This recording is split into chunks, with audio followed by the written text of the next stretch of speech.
اقرا سے نکلنا دشوار ہو گیا تھا۔ شہر کی ناکہ بندی کر لی گئی تھی۔ ایک لڑکی کا قتل اور ایک جاسوس کا فرار معمولی سی واردات نہیں تھی۔ نکلنا رات کو ہی تھا۔ ان دونوں نے یہ طے کیا کہ اکٹھے نکلیں گے اور دونوں میں سے کوئی پکڑا گیا یا دونوں پکڑے گئے تو اور جو کچھ بھی کہیں یہ نہیں بتائیں گے کہ رحیم کی لاش کہاں ہے یا وہ مارا گیا ہے۔ اگلا مسئلہ گھوڑوں کا تھا۔ عمران رضا کو اس جگہ لے گیا جہاں 8 گھوڑے بندھے ہوئے تھے، مگر دور سے دیکھا کہ محافظوں میں سے ایک وہاں ٹہل رہا تھا۔ عمران رضا کو ایک جگہ چھپا کر آگے گیا اور اس سنتری کے پاس چلا گیا۔ اس سے پوچھا کہ آج اسے پہرا دینے کی کیا ضرورت پیش آ گئی ہے۔ سنتری عمران کو جان گنتھر کے نام سے اچھی طرح جانتا تھا اور بڑے پادری کے خصوصی خادم کی حیثیت سے اس کا احترام بھی کرتا تھا۔ اس نے عمران کو بتایا کہ آج ایک مسلمان جاسوس پکڑا گیا تھا، وہ کسی لڑکی کو قتل کر کے فرار ہو گیا ہے، اس لیے حکم آیا ہے کہ ہوشیار رہا جائے۔ اس سنتری کی موجودگی میں گھوڑے کھولنا ممکن نہیں تھا۔ عمران نے اسے باتوں میں لگا لیا اور پیچھے ہو کر اس کی گردن بازو کے گھیرے میں لے لی۔ سنتری کا دم گھٹنے لگا۔ عمران نے اس کے پہلو سے خنجر نما تلوار کھینچ لی اور اس کے پیٹ میں گھونپ دی۔ مرنے تک اس کی گردن بازو کے شکنجے میں دبائی رکھی۔ اسے مار کر عمران نے رضا کو بلا لیا، 2 گھوڑوں پر زینے ڈالیں اور سوار ہو گئے۔ گرجے کے باقی محافظ کمرے میں کہیں سوئے ہوئے تھے۔ عمران اور رضا چل پڑے۔ شہر سے نکلنے کے کئی راستے تھے۔ وہ ایک طرف چل پڑے اور شہر سے نکل گئے۔ اچانک وہ گھیرے میں آ گئے اور انہیں للکارا گیا۔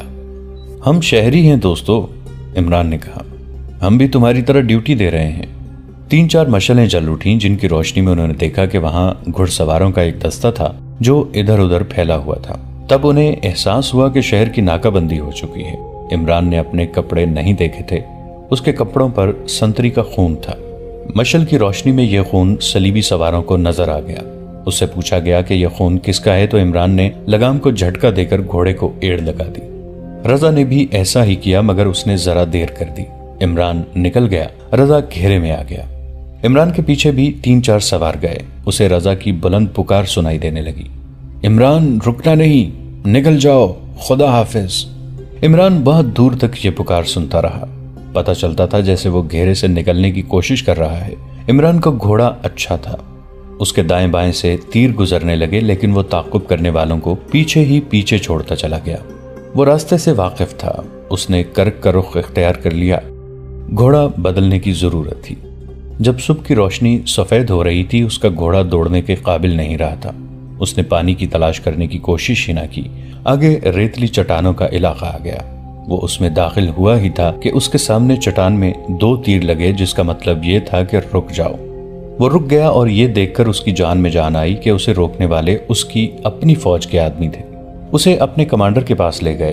کمانڈر نے اس کی بات سن کر اسے تازہ دم گھوڑا دیا اور 2 سپاہی اس کے ساتھ کر کے اسے کرک کے راستے پر ڈال دیا۔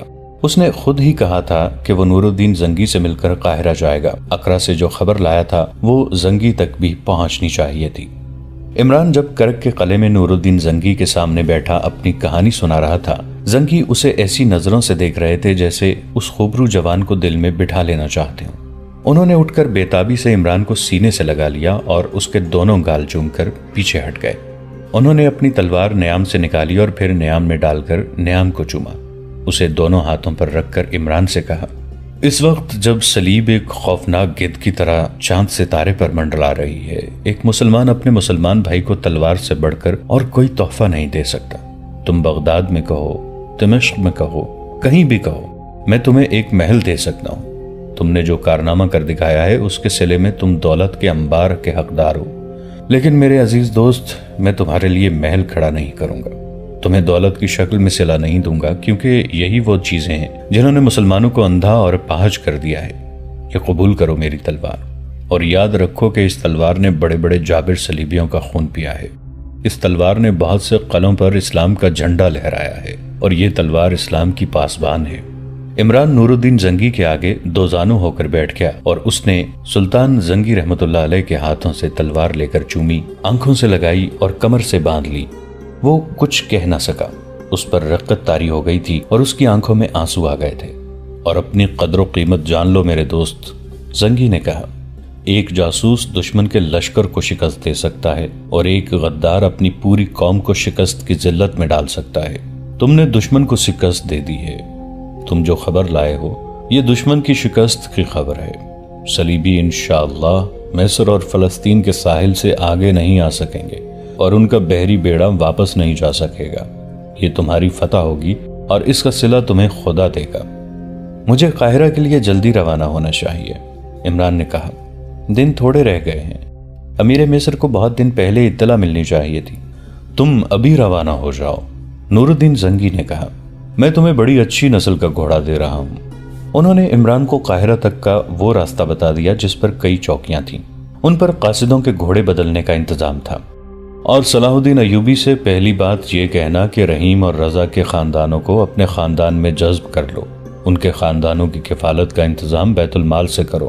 انہوں نے عمران سے پوچھا، تم صرف جاسوسی کر سکتے ہو یا جنگ کو بھی کچھ سمجھ سکتے ہو؟ کچھ سوچ بوجھ رکھتا ہوں، عمران نے جواب دیا۔ آپ حکم دیں۔ پیغام لکھنے کا وقت نہیں، زنگی نے کہا۔ صلاح الدین سے کہہ دینا کہ مجھے کرک تمہارے حوالے کر کے بغداد جلدی واپس جانا تھا۔ اطلاعیں مل رہی ہیں کہ ان علاقوں میں صلیبیوں کی تخریب کاری بڑھتی جا رہی ہے اور ہمارے چھوٹے چھوٹے حکمران ان کے ہاتھوں میں کھیل رہے ہیں، لیکن اس تازہ خبر نے مجھے رکنے پر مجبور کر دیا ہے۔ 4-5 سال پہلے تم نے بحر روم میں صلیبیوں کا بیڑا غرق کیا تھا، وہ تمہارے پھندے میں آ گئے تھے، اب وہ محتاط ہو کر آئیں گے، اسی لیے انہوں نے سکندریہ کے شمالی ساحل کو منتخب کیا ہے۔ اگر تم ان سے سمندر میں براہ راست ٹکر لینے کا فیصلہ کرو تو یہ تمہاری غلطی ہوگی۔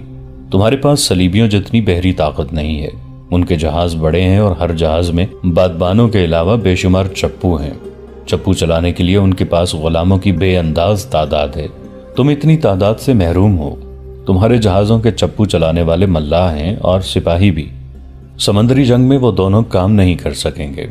صلیبیوں کو ساحل پہ آنے دو، سکندریہ کو بحری گولوں کا خطرہ ہوگا، آتشی گولے شہر کو آگ لگا دیں گے، اس کا کوئی انتظام کر لینا۔ اگر دشمن نے اسی انداز سے حملہ کیا جیسا کہ عمران خبر لایا ہے تو میں دشمن کے پہلو پر ہوں گا، یہ اس کا بایاں پہلو ہوگا، تم دائیں پہلو کو سنبھالو گے، اور تمہارے ذمہ ایک کام یہ ہوگا کہ صلیبیوں کا کوئی جہاز واپس نہ جائے، آگ لگا دینا۔ اگر تمہارے پاس سمندری چھاپا مار ہوں تو تم جانتے ہو کہ ان سے کیا کام لیا جا سکتا ہے۔ یہ کہنے کی ضرورت نہیں کہ سوڈان کی طرف سے چوکنا رہنا، وہ سرحد خالی نہ رہے۔ مجھے احساس ہے کہ تمہارے پاس فوج کم ہے، میں یہ کمی پوری کرنے کی کوشش کروں گا۔ سب سے بڑی ضرورت رازداری کی ہے، رازداری کی خاطر میں یہ پیغام تحریری نہیں بھیج رہا، فتح کی صورت میں کرک فوج کے حوالے کر کے بغداد چلا جاؤں گا۔ یہ پیغام ذہن نشین کر کے عمران قاہرہ روانہ ہو گیا۔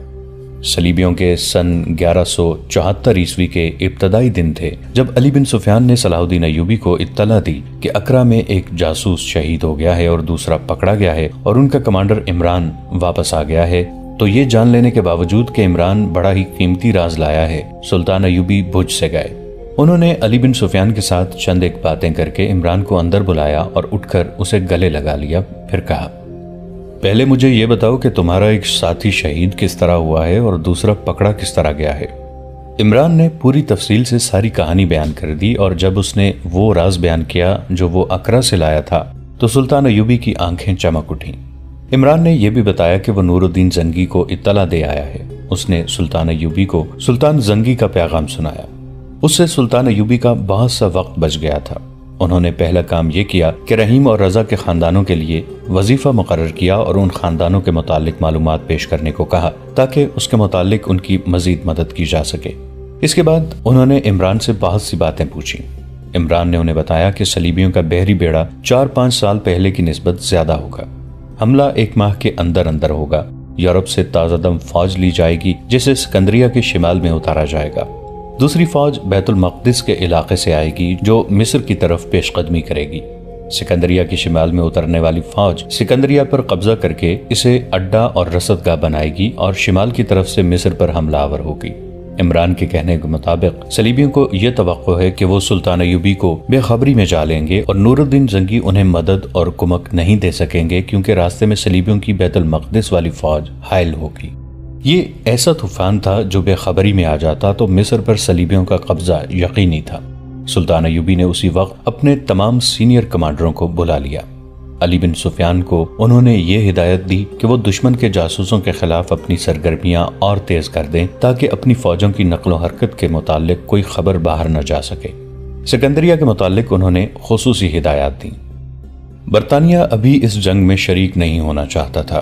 انگریزوں کو غالباً یہ توقع تھی کہ کسی وقت وہ اکیلے ہی مسلمانوں کو شکست دے کر ان کے علاقوں پر قابض ہو جائیں گے، لیکن یورپ سب سے بڑے پادری کے کہنے پر انگریزوں نے صلیبیوں کو اپنے کچھ جنگی جہاز دے دیے تھے۔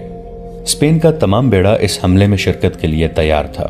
فرانس، جرمنی اور بیلجیم کے جہاز بھی آ گئے تھے اور اس متحدہ بیڑے میں یونان اور سسلی کی جنگی کشتیاں بھی شامل تھیں۔ رسد اور اسلحے کے لیے ماہی گیروں سے بادبانی کشتیاں لے لی گئی تھیں، ان میں بعض خاصی بڑی تھیں۔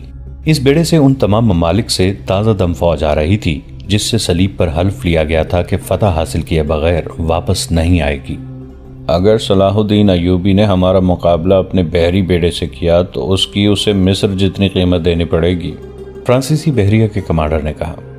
ہم جانتے ہیں کہ اس کے بحری بیڑے کی کتنی کچھ طاقت ہے۔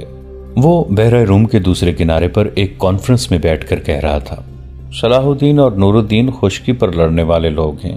ہمیں یہ توقع رکھنی چاہیے کہ اس حملے کی خبر مسلمانوں کو قبل از وقت نہیں ہوگی، اور صلاح الدین ایوبی کو اس وقت خبر ہوگی جب ہم قاہرہ کو محاصرے میں لے چکے ہوں گے۔ نور الدین زنگی اس کی مدد کے لیے نہیں پہنچ سکے گا اور ہمارا یہ حملہ فیصلہ کن ہوگا۔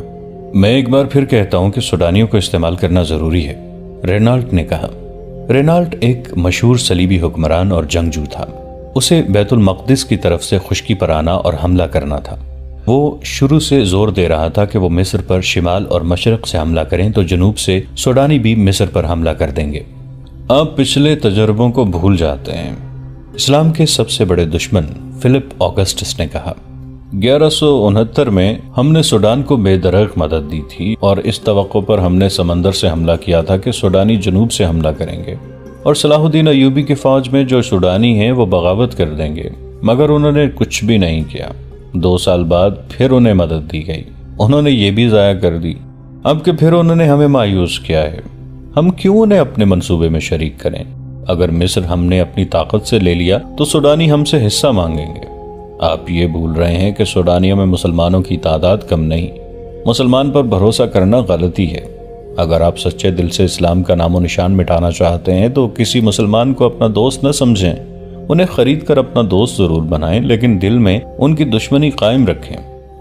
آپ ٹھیک کہتے ہیں، ایک اور صلیبی بادشاہ نے کہا۔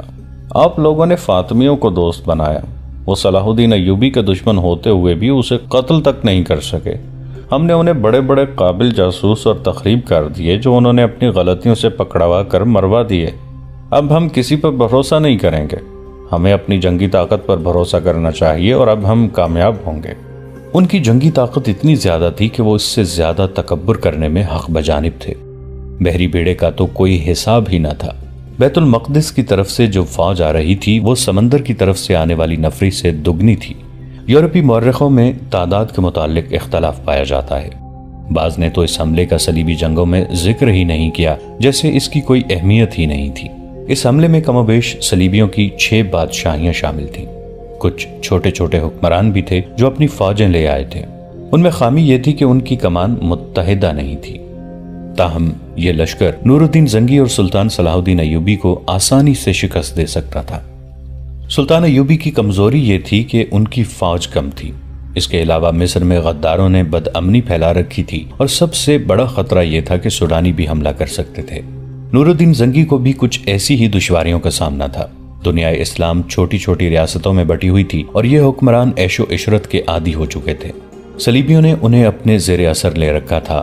وہ آپس میں بھی پھٹے ہوئے تھے اور انہیں اسلام کی ناموس کا ذرہ بھر بھی احساس نہ تھا۔ سلطان ایوبی نے اپنے سینئر کمانڈروں کو بلا کر اپنی فوج کو 3 حصوں میں تقسیم کر دیا۔ ایک حصے کو انہوں نے سوڈان کی سرحد پر چلے جانے کو کہا۔ ان کے کمانڈر کو یہ ہدایت دی گئی کہ وہ سرحد سے خاصا پیچھے خیمہ زن رہے، لیکن فوج کو مختلف جگہوں پر اسی طرح متحرک رکھے کہ گرد اڑتی رہے اور یہ ظاہر ہو کہ فوج کی تعداد بے حساب ہے۔ سلطان ایوبی نے خصوصی حکم یہ دیا کہ کسی بھی وقت فوج آرام کی حالت میں نہ رہے۔ دوسرے حصے کو سکندریہ کی طرف کوچ کرنے کا حکم دے دیا گیا، لیکن اس ہدایت کے ساتھ کہ کوچ رات کو ہوگا اور تمام پڑاؤ دن کے وقت ہوں گے۔ اس کے کمانڈر کو بتایا گیا کہ اسے یہ حکم بعد میں ملے گا کہ اس کی منزل کیا ہے اور آخری خیمہ گاہ کہاں ہوگی۔ تیسرے حصے کو سلطان ایوبی نے اپنے ہاتھ میں رکھا۔ انہوں نے کسی بھی کمانڈر کو نہ بتایا کہ وہ یہ احکام کیوں دے رہے ہیں۔ یہ سب نے دیکھا کہ تمام تر منجنیقیں اس فوج کو دی گئی تھیں جو سکندریہ کی طرف جا رہی تھی۔ اس کے 7-8 روز بعد سلطان ایوبی قاہرہ میں نہیں تھے اور نور الدین زنگی کرک میں نہیں تھے۔